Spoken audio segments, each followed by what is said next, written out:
This Princeton and Stanford alum is in charge of product strategy for one of the world's largest tech companies. He's determined to simplify the travel planning process for millions of users across the globe. Please welcome Google's Vice President, Product Management, Richard Holden. Hey, Douglas. Hi, Richard. Thank you. Welcome. So I think this is, we've had lots of speakers from Google and Google Travel over the years. Yes. This is your first time. Thank you. So what did the other guys do wrong that you're now in the hot seat? Oh, I think they all did fine. We just like to switch it up occasionally. Okay. So, I think there's a few senior folks that the industry kind of knows around Google and travel. So there's Rob Torres, who speaks quite frequently at industry events. We've had Oliver Heckman, who's spoken at this conference and at our conference in the US several times, who's Vice President of Engineering. And now we have Richard Holden, Product Management. So who runs Google Travel? Who's the CEO? Who reports to who? Travel product development at Google is run like anything at Google with an engineering head and a product head. And so I lead the product management efforts around product development for travel, and Oliver Heckman is my counterpart running engineering. We often talk about two in a box. We are the two in the box for travel at Google. We work very cross-functionally across Google. We work closely with sales, BD, others. Rob is one of the partners that we work closely with in sales. But from a product development standpoint, Oliver and I are the ones that focus on the travel products. And so when you and Oliver disagree, who wins? Well, that often happens at Google. That's one reason why we do it this way. It's to get a collaboration between two people that argue through the points with their teams and come up to a good solution. If we really don't agree, then Sridhar Ramaswamy, who runs ads for Google as a whole, we report to. So I think in industry forums and hear this word Google Travel, quite a bit, and every now and again a trade publication might write something about Google Travel. But what exactly, is there a building on the Google campus that is where all the travel people are? What is Google Travel? I mean, a third of our team's in California and Mountain View. A third of our team is in Boston, which grew out of the ITA acquisition we did 6 years ago, which is the basis of flight search. And a third of our team is in Zurich. So we are a global team. In Mountain View, we sit in a building, and part of that building is travel, and part of that building is shopping, which Oliver manages the engineering organization around shopping. I don't focus on shopping. I focus purely on travel. And in terms of a development effort as a whole, we focus on Google Flight Search, Google Hotel Search, Google Hotel Ads, destinations on Google, the Google Trips app. That's the core set of offerings, and then now also the assistant for travel itself as well. But now a lot of those products interface with Google, right? Which is search, and then maps and other products. And there's lots of things that seem to be kind of overlapping in certain areas. So, for example, there's restaurants, there's local guides, and there's travel products that seem to pop up in those. How do you interface with those groups? Yeah, it's a really good question. We have probably 7 or 8 product areas at Google. One of them happens to be the geo organization. One of them is search. One of them is ads. And to get anything done at Google, you end up working across these product areas. Yes, in travel, there are lots of things that could touch travel ultimately. The core things that we think about is the very vertical specific travel efforts we manage. But we don't obviously manage things like maps, which is part of the geo organization. On the other hand, we work closely with the maps team. A quarter of the clicks that are going off to Google Hotels is coming through maps these days, so clearly there's an intersection there as well. But part of that is Oliver and me working closely with our counterparts in those organizations to ship these products as well. And how big are your Google Travel teams in Europe? In Europe? A couple hundred people, something like that. I don't know. How many engineers devoted to travel? We don't usually say the overall number, but hundreds. Hundreds? Yes. Wow, okay. So I want to go through each of these products and just talk about where they are in terms of the context of the European market. So, and I'll start with flights because that's, that's, I think, the first real big vertical effort, I think, that Google made, as you said, with the investment of ITA. Yeah. And then building out Google Flights, which is, it's now 8 years old?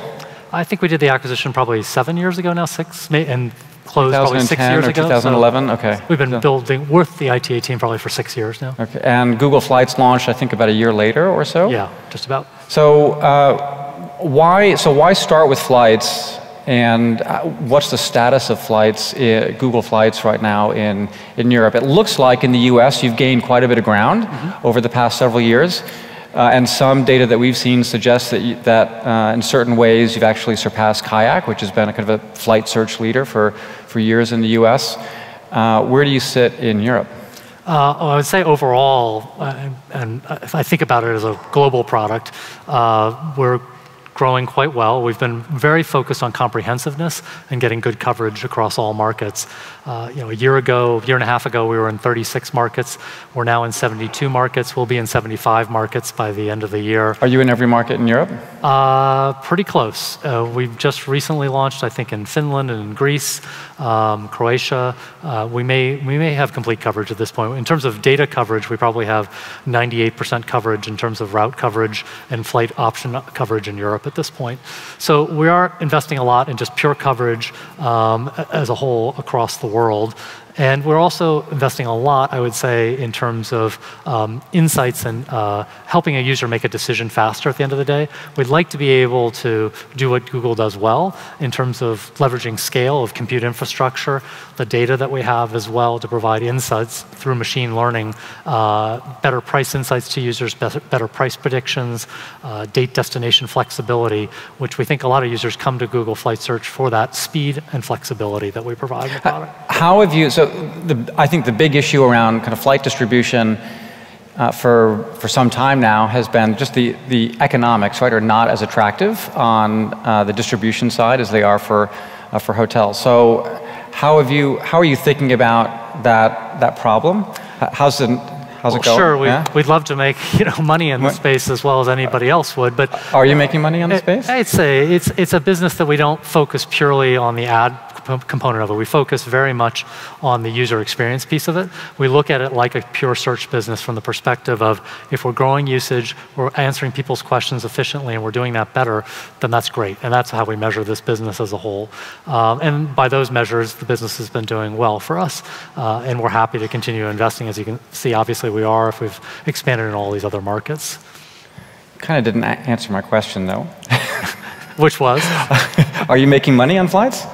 We are making money in flights, but I wouldn't call it, our barn burner business. Got it. Okay. Right. So, why? So there are kind of carrier restrictions as part of your contracts with carriers in the U.S., where you limit the ability of third parties to bid on Google Flights.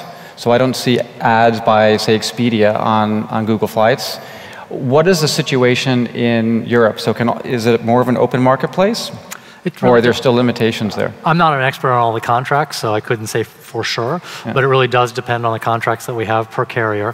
Where we are able to, we are more than happy to have intermediaries as part of that experience with the user.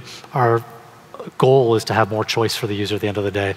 And so, when we can, we offer that as well. But how do you balance that? I mean, because isn't a marketplace better if you can have, more participants, more bidders on that product? Yeah, I mean, at the end of the day, we care first and foremost about giving that choice to the user. If we can't have a robust market there, we're still going to offer a great product at the end of the day. So yeah, it hampers that perspective on the business. But as I say, again, we're really looking at the business more as a core search business and not as an ads business. Okay. So hotels, Google Hotels, similar kind of progress in Europe in how many markets? Well, actually, hotels is launched in all markets around the world right now from a hotel search perspective and hotel ads perspective. What we did recently is that we revamped the user experience both on mobile and desktop. We're seeing good engagement there. Engagement with photos, with reviews has doubled since we've released the new offering. And over the last year, in hotel ads, we've increased leads year over year 60% to our partners. So on a global basis, it's doing quite well. I would say it's a more US-centric product from a performance performance standpoint than it has been globally. But we're investing a lot of time now in thinking about Germany per se, or Japan and other markets, and trying to do things that are unique and specialized to those markets to make sure the search experience is good. Can you give some examples? Like, what are some things that you have to do to localize, say, in Europe as opposed to the US? Yeah. Right now, we're not finding as deep engagement with the content in parts of Europe as we think we should, or we're seeing in the Americas. And we're actually still investigating why is that the case right now. In a place like Japan, we don't get as much engagement. We think that's probably just due to because there's unique content needs in the market. There's ryokans, which are more traditional inns in Japan. We don't have a lot of that content.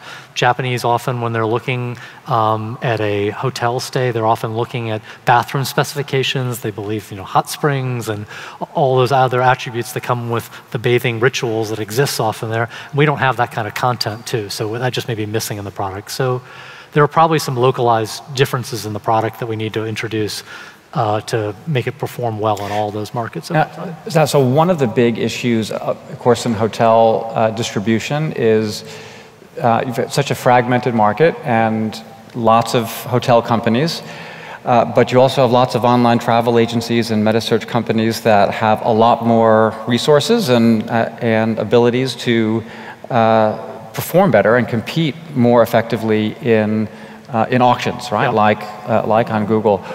So it's interesting too to see the evolution of meta-search, and I would say Google Hotels and Google Flights is in that meta-search type of product. The original vision of that product, I remember going all the way back to the early days of Sidestep, like I think 15 years ago, even kind of pre-Kayak, and the vision was, in a way, this was an online travel agency alternative, right, to connect the traveler directly to the supplier. But that's what's happened is the large online travel agencies have, in a sense, kind of co-opted, right, those channels to a certain degree. Is there a role for Google to play in, or how can you make the auction a bit more competitive for those smaller players? I think there's definitely a role. I think if you were to ask a number of online travel agencies if they wish that hotel ads existed, some of them will probably say they didn't, that they had found AdWords effective for them, that they had optimized highly within AdWords as a whole, and that hotel ads in many ways opened up a new marketplace that was challenging and one that they needed to invest in and think about. I think in that sense, it has created an opportunity for both suppliers and online travel agencies to compete effectively in that marketplace. It's often, you think about it, maybe in many sense AdWords is delivering a more higher funnel, lower qualified lead potentially, or at least less qualified at that moment. And hotel ads is really much more focused at later stages in the funnel, a more qualified user. I think there's a great opportunity for suppliers in that context to speak to a user directly when they're really thinking much more specifically about particular hotels. And we generally see that users probably have a predisposition to think about supplier first in that context. And so in that sense, suppliers, I think, can very much compete in this context. What about even smaller OTAs, right? Companies that don't have the budget of a Booking.com, but they need customers just like everybody else. Like, what would you advise to that kind of boutique or that smaller OTA or a smaller independent hotel chain? I think find what it is you stand for in particular, make that clear to the customer. We have attributes in hotel ads for call outs, et cetera, for people to get the particular message about what their product is about, what their service is about. Leverage that and make yourself unique within that context. Book on Google. Yeah. Do people buy stuff from Google? Well, at the end of the day, I should probably explain Book on Google. From a naming perspective, I think it's generated some confusion. Book on Google is, from our point of view, something that we've introduced in the market to help with conversion rates. It's really our only goal. We ultimately want a consumer at the end of the day to be able to convert efficiently. And we're not the merchant of record in that transaction. The end partner is, whether that be the OTA, the supplier, and the like. All we're trying to do is make that transaction as seamless as possible and also boost conversion potentially by hosting that transaction. And if a consumer has payment credentials stored with us, we can make that a fast, easy experience, then great. Our partners don't need to partake in it. If they choose not to, that's fine. But we do think for many partners it can help boost conversion. And yeah, it's been performing well. We do think it's going to be a long road. We've had a 1.5 million transactions or so driven through hotel search, through hotel ads through this platform. And we just recently booked and sold the millionth ticket through flight search on this platform as well. So it's still small, but it's growing. And I think for some partners, it'll be a very effective way to drive conversion for their experience. So Douglas, we do have a question from the audience. Hello, already from Festive Road. So one of the biggest challenges in our industry is content fragmentation. So my question is, do you see Google as the ultimate one-stop shop when it comes to travel? I see Google, as always we've been in search, as focused on comprehensiveness and speed and having a customer be able to get any question answered they want in that context. So we're looking at very much about trying to assemble a set of content that can help a user make a decision in a hotel search context. In many cases, that leads to an organic free link out to a partner, so I'm sure many partners are happy to have their content exposed in that context as well. And again, we help the user by getting their question answered at that point as well. I just want to follow up. So one question on book on Google, or I guess facilitated booking is a term I've heard also quite a bit. So it seems like the rest of the facilitated booking sector, right? So Steve Hafner of Kayak has said this at our conference more than once, and we've seen TripAdvisor retreat, is that people really, the booking on meta search, that facilitated booking doesn't seem to have the momentum that it did 3 or 4 years ago. So what have you learned or figured out? Like, what are you seeing or doing that maybe they haven't, that where it's working for you? Yeah, I would say that all facilitated booking is not necessarily the same. I think we've taken an approach that's much more about partner brand first and partner interaction first. We're not about trying to maintain or strike a customer relationship. As I say, we're not actually the merchant of record at all. And when you go to that hosted page that's us, it frankly looks like you're on the partner page. You're not on a Google page at all. The partner branding is clear. It's clear that the customer service is coming from the partner. The email that comes to the customer afterwards is from the partner. So from our perspective, again, it's not about trying to put Google in place in that relationship. It's about facilitating the booking truly and getting conversion rates increasing. And what's the mobile desktop split? Is it predominantly mobile? Or? In terms of book on Google? Yeah. I don't know the exact split at the moment, to tell you the truth. We deliver it on both today, but I haven't actually looked at that stat recently. Vacation rentals and kind of private accommodation, I've seen kind of more and more ads, here and there. Is that's a space that you're playing in or playing with? It's certainly a space we're interested in. Consumer trends are showing that people are clearly interested in this type of content as well. Much of the content here for the last 2 days has been on this topic as well. We're trying to build comprehensiveness again, and so we could build the best hotel search product at the end of the day, and if consumers are also looking for alternative lodging, vacation rental content as well, and we're not providing that, then they're going to go elsewhere to look for it. So yes, we're clearly interested in incorporating that into the product. We're at the early stages of doing that. You'll see some content on the service today. We're focused at the moment more on content that's like traditional hotels, more like corporate apartment, that type of content, but we are shortly in the near future moving into content that's more unique content as well. So my colleague at PhocusWire, I think Kevin May, he broke a couple of stories about some startups or something going on at something called Area 120, where I presume there's like experimentation on aliens or something that's going on there. Can you explain what is Area 120, and can you shed a little bit of light on? Sure. There's a business travel, I think, startup, and there's something around tours and attractions. Yeah, Area 120, I don't know about any alien experimentation or anything there, but it is what we would call an internal workshop at Google. What happens is that engineers and product managers can essentially pitch an idea internally to go work on a project. They separate entirely from the project that they were working on, and they go and invest deep on this project. There's a handful of people on any particular project. And we run it, as you could think about, as an internal incubator more than anything. We're not connected at all. Those projects aren't connected at all to the mainline businesses. So the things that might be happening in Area 120 that are travel related, I frankly don't know much about, other than may have heard about it just as much through an article as other people. But we're not not managing it. We're not deeply involved in any of those aspects at all. Okay. One other sector I want to ask about. So tours, activities, attractions, the in-destination experience. So I've seen. So you have the destination search kind of page where if you do, say, a vacation search in Paris, and there's, say, a Paris guide, and there's also a things to do. Is that a space that you're looking at, or lots of people in the room wondering when you're going to kind of take the plunge, like with hotel, Google Hotel Search? And certainly an area we're interested in. The travel guide that you talk about in search, we do have a things to do module, and up until now, it's been very focused on points of interest based off of our maps data, essentially. We are in the midst of rolling out other features within that, which have to do with things you can do in that area that's core based on search crawling as well. We do have experimentation right now in the Trips app itself around things to do that are working with third parties, providing activities into that as well. I would call that very much of an experiment at the moment. Right now, we're trying more on the search side of things to focus on what's generally available on the web, both paid and unpaid, and aggregating that content. But it is an area that we're interested in either working through partners or building out more experience there, but not something that we've moved actively into fully yet.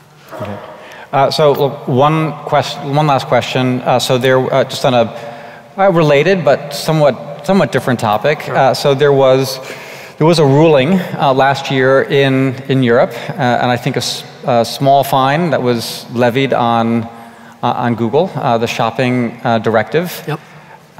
So I think $2+ billion kind of euros, and that Google was. It was decided that Google was basically favoring your internal shopping products over shopping products of competitors. How has that changed? Just first of all, kind of Google, overall, and what are the implications for travel? I mean, to be honest, we look at it as very fact-specific to the shopping situation.